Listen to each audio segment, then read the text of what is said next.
School ছাত্রীকে তিলক এবং গলায় মালা স্কুলে আসতে বাধা দিলেন এক শিক্ষিকা। ঘটনাকে কেন্দ্র করে উত্তপ্ত হয়ে উঠল শিলিগুড়ি মহকুমা পরিষদের অন্তর্গত কাওয়াখালীর ঠিকানাটি জুনিয়র হাই স্কুলে। অভিযোগ, বিদ্যালয়ের সপ্তম শ্রেণীর ছাত্রী রত্না বর্মনকে স্কুলের পরিবেশ বিভাগের শিক্ষিকা শুলি পাল কপালে তিলক এবং গলায় মালা পরে স্কুলে আসতে বারণ করেন। শিক্ষিকার এই নির্দেশ রত্না তার পরিবার জানায়, আর এতেই ক্ষিপ্ত হয়ে ওঠে তারা। রত্নার পরিবার পক্ষ থেকে ইসকন কর্তৃপক্ষকে জানালে আজ স্কুল গিয়ে তারা প্রতিবাদ জানায়। এরপরে নিজের ভুল স্বীকার করে ওই শিক্ষিকা।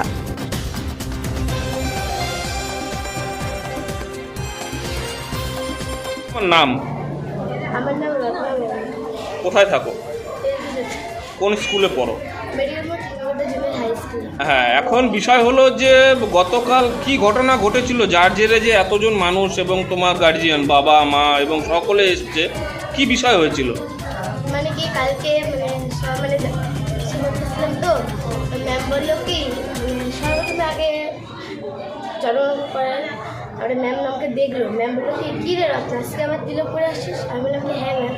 বললো কি তিলক তো পড়া যায় না স্কুলের মধ্যে, মানে কালকে থেকে যদি তোকে আর তিলক করতে না। তারপরে আজকে স্কুলে আসলাম, আমি আসার পরে আমার বাড়ি ফিরে বললো কি কী রে রত্না কালকে তো মানা করলো তিলক করতে না, তো আজকে তুই আসিস। আমি বললো কি তাহলে দেখা যাবে। আর মাকে যে আমি কালকে বলছিলাম, আমি জানি না তো মা আবার বাবাকে বলবো। বাবা তখন আমাকে ডাকলো সকালে করে, বললো কি রত্না দিকে এত। আমি বললাম কি বাবা? বললো কি এমনও মনে। আমি বললাম কি হ্যাঁ। তো বাবা প্রভুদের বাড়িতে গেছিলো, আমি প্রভুকে বললো, আমি বললাম হ্যাঁ এমন এমন। তারপরে স্কুলে আসলাম, বললো কি আবার যদি বলে তাহলে আমাকে বলিস, ফোন করবি খালি তখন। আমি তখন কি ম্যামই আসে নাই, আমি কি জানি ম্যাম আসে নাই। তো স্কুলে দেখছিলাম, তারপরে এখন লোক। তো এখন কি বললো দিদিমণি যে রয়েছে তোমার? ম্যাম বলতেছে কি বলি নাই, আমি বলে হাসতেছিলাম, আমার দেখে বলে সবাই হাসতেছিল। আর তারপরে যে মানে ইসে করতেছিল ও বলে আমাকে দেখে হাসতেছিল, এইভাবে ম্যাম বলতেছে। তো তোমার পক্ষে যে ম্যাম বলছে, ম্যাম ভুল কথা বলছে, এটাই তো? হ্যাঁ, ম্যাম মানে অনেক মানে মাঝে মাঝে মিথ্যা বলছে। এবং তাকে নাকি আপনি বলেছেন যে তিলক কেটে স্কুলে আসবে না।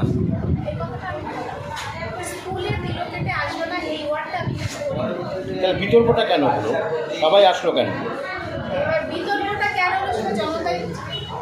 আপনি কি বলেছেন? আমরা তো কিছুই বুঝিনি, কিছুই জানি না। এবার দেখলাম এত উত্তেজিত জনতাকে সাপোর্ট করতে গেলে তখন আমি স্যারেন্ডার করা ছিল কিছু উপায়। আমি ঠিক আছে, আবার তারা বলছে যে বাচ্চা কোনো ভুল বলে না। তবে সবচেয়ে বড় প্রশ্ন হলো যে এখানে আপনি যখন কিছুক্ষণ আগে ভিজুয়ালের মধ্যে ভিডিওর মধ্যে দেখা গেল যে আপনি ক্ষমা চাইলেন যে যে আমি যেটাই বলি না কেন ঠিক আছে ওটার জন্য মাপ চেয়েছি, তার মানে বলেছেন? তার মানে এই যে না, আপনি কিছু একটা বলেছেন কি? তিলক নিয়ে কিছু আলোচনা হয়েছে, কিন্তু তিলক পরে এসো না বা আসা উচিত না এই ধরনের কথা। আমার যদি প্রভু থাকে করে অবশ্যই আমাকে দেখবে। তবে এমন কি বলেছেন যে যার জেরে এই মানে আলোচনাটাই কি নিয়ে হলো? আলোচনাটা ওই আবার তাহলে সেই কথাটা আমার প্রথম থেকে বলতে হবে যে প্রেয়ার করছিলাম, আমি প্রেয়ারে দাঁড়িয়েছি, একাই আমি টিচার ছিলাম প্রেয়ারে, 80% দিন আমি তো বাচ্চারা দাঁড়িয়েছি, ছেলেদের পাঁচ থেকে ছজন, মেয়েরা দাঁড়িয়েছে কিছু।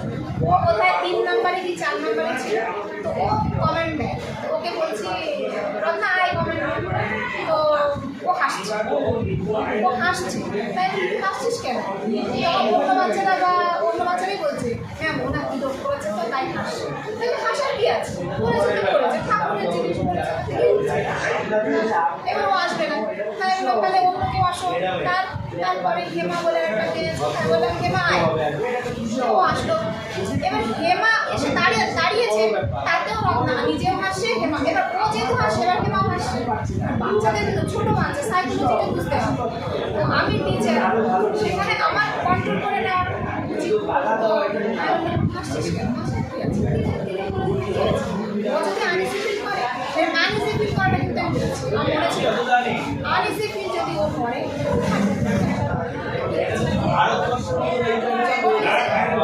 আমি আনইজি ফিলটা যে এই যে এখন আমার মনে পড়লো যে আমি ও যদি আনইজি ফিল করে এইভাবে কথা বলছে, তারপরে প্রেয়ার হয়েছে সবাই চলে এইবার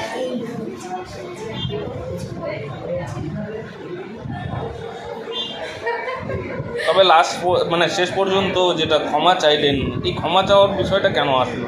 ক্ষমা চাই না, প্রেশার, পরিস্থিতি সামনে নেওয়ার জন্য। জনতার প্রেসারে? আপনার নাম ম্যাম?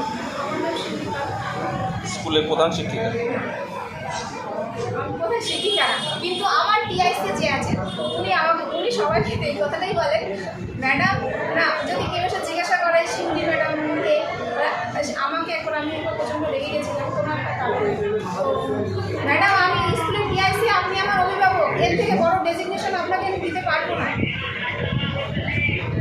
আমি আমার স্কুলে আমার স্থানটা এটাই, এখানে যদি একটু কিছু আমি অপমানিত হই, তোমার হাজবেন্ড আমার স্কুলে আসবে না, আমি জানি না আমি আমার হাজবেন্ড। আমরা ইস্কনে, আমি যদি হিন্দু বিদ্বেষী হই, আমি ইস্কনের মন্দিরে যাই এবং আমি মদনমোহন মহারাজের সাথে মদন প্রভু আচ্ছা যাই হোক, ওনার সঙ্গে আমার খুবই ভালো রিলেশন, যাই এবং ওনার উপসালাতে প্রত্যেকটা গরুকে ট্রিটমেন্ট করে আসি আমার হাজব্যান্ডকে নিয়ে, যে কোন গরুর কী সমস্যা আছে, কোন ভ্যাকসিন দিতে হবে, কীভাবে ভ্যাকসিন। আলোচনা চলছিল কি ঘটনা নিয়ে, ঝামেলা বা কোনো কিছু সৃষ্টি হয়েছিল কি? এখানে স্কুলে আমাদের একটা মেয়ে, আমাদের একটা বোন তিলক কেটে এসেছে। তো তিলক কেটে আসাতে এখানকার যে দিদিমণি কী নাম, শিউলি পাল, দিদিমণি শিউলি পাল বলে উনি ওই বোনটাকে বলে যে তুই তিলক কেটে আসবি না স্কুলে, তিলক কেটে আসলে স্কুলে আসতে দেবো না, এই কথা বলেছে। ঠিক আছে, তো সেই নিয়ে আমাদের এখানে সবাই জমায়েত হয়েছে। তবে হিন্দু ভাবাবেগে আঘাত করা এটা কিছুতেই বরদাস্ত করা যাবে না। তবে স্কুল কর্তৃপক্ষের কাছে কি জবাব পেলেন যে একটা হিন্দু ধর্মাবলম্বী একটা বিষয় নিয়ে তাতে একটি আঘাত করা হয়েছে বলে আপনি একটা প্রশ্ন করেছিলেন, সেই জবাবে কি পেলেন? উনি সবার সামনে এখন ক্ষমা চাইছে যে আমার বলাটা ভুল হয়ে গেছে। আমি ওনাকে বললাম আগামী দিনে যেন এই ঘটনা না ঘটে।